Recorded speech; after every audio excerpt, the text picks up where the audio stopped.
My name is Carol Gull, but today I'm here as Mrs. Thomas, and I'd like to welcome you to the Thomas House. So the Thomas House was built in 1829, and it really gives a very good example today of what country living was like in the mid-1800s. Now, the house itself was on a 200-acre farm, which was on the west side of Oakville. It has been moved here by a woman by the name of Hazel Chisholm Matthews, who was a direct descendant of William Chisholm, the founding father of Oakville.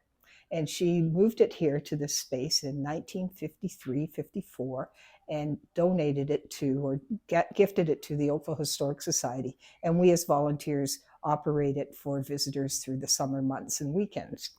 Now, the house itself was owned by Merrick Thomas and his wife Esther. They themselves had 7 children. Sadly, the 3 daughters passed away early in infancy, but the 4 boys did survive. We surmise that maybe at any one time 2 of the sons would have been living here with their mother and father. Now, the house does have one main bedroom, which does have its straw and rope configuration, which was, and this bed itself was found in the house when they moved it in the 1950s. But here you can really see the straw in there. Oh yeah, they have a straw inside. Straw Cool. and the ropes. Oh. So they would tighten the ropes, and then we have. So this is how they actually like. So they would actually put straw. Straw. Oh my gosh! Oh my gosh! Wow. It's kind of like 1829 Posture-Peter. Oh wow! So they have And it's okay. like the rope configuration. Yeah. And this is again my little potty. Now the fireplace was the only piece that was taken down during the move and rebuilt. But the fireplace itself serves a very main focus point of the family throughout. We do put a fire in 24/7, 365 days a year, since that would what would be happening in the family during that time. The artifacts that we find in the house today are from 1830 to 1850, so they really give a very good example of the types of things that the families had available to them to use while they were cooking and cleaning and living on the farm. Some of the items that we do have here are the butter churns. We have a tabletop version as well as the standing version. We have a small child's high chair. We have a new feature this year is our washing machine, which we're very excited about. So basically we would pour our water and soap into here, and then we would start the agitator going and going and going. And once that was finished, then we'd pull out our dry goods and then hang it on the line to dry. Of course, some of our items would still be done by the washboard. Some of our more delicate items would be handled on the washboard as well. This is a standing butter churn, so with the agitator here. So again, the heavy cream would go into the butter churn, and then one of the children would start to churn the butter. And by agitating, it would thicken up and thicken up, at which time it was put into one of our butter presses. And the press, it would hold the butter in here, and you could press it out to your pound of butter ready to go. Now, of course, the laundry wasn't finished without the drying or the ironing, and these are very heavy cast iron irons, which would be laid in the fireplace to heat up on the ashes and then pulled out and used to press the materials and towels.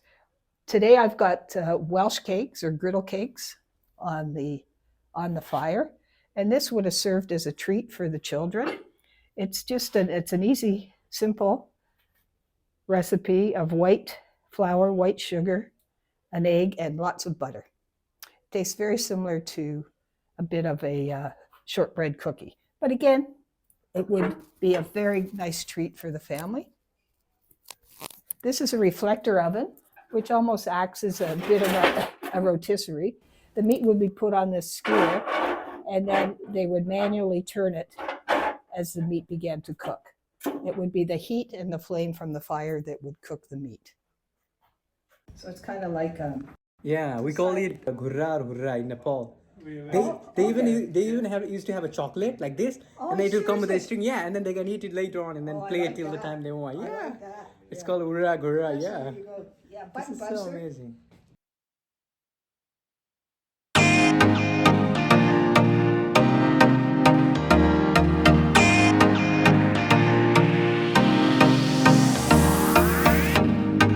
is a horror mirror here. You can see my face. It changes. I mean, if you, I don't know, if you just change your movement and posture, it changes the whole face structure and it makes so funny and weird, and that's why it's called horror mirror.